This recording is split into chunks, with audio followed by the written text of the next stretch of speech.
Okay, big boss లో winner అయ్యో 50 లక్షలు తెచ్చుకున్నావు, ఏం చేస్తావు డబ్బులు?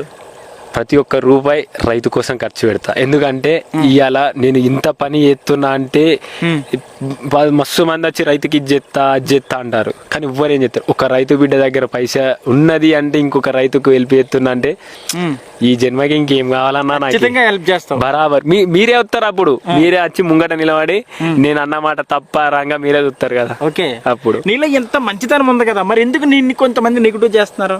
అంటే పల్లవి ప్రశాంత్ అడ్డం పెట్టుకుంటే చాలు కొంచెం ఫేమస్ అవుదాం అది అనుకుంటారు. సరే, నా వల్ల వాళ్ళు ఫేమస్ అవుతున్నారు అంటే నేను ఏడు అడ్డం పడా, ఏం రాను. నా వల్ల వాళ్ళు ఉన్నారు, వాళ్ళకు గుర్తింపు వస్తుంది, నా వల్ల వాళ్ళు బతుకుతున్నారు అంటే వాళ్ళకి అడ్డుపడా. నా గురించి తప్పుగా మాట్లాడినా నా వాళ్ళు అని ఫీల్ అవుతుంది. ఎందుకంటే ఇలా నన్ను ట్రోల్ చేసే ప్రతి ఒక్కరికి చెప్తున్నా, నా వల్ల మీరు లాభ పొందుతుర్రు అంటే 100% మీకు నేను సపోర్ట్ చేయనీకే ఉంటాను. ఎందుకంటే నేను తిరిగి ఒక మాట అనలేకపోతున్నా.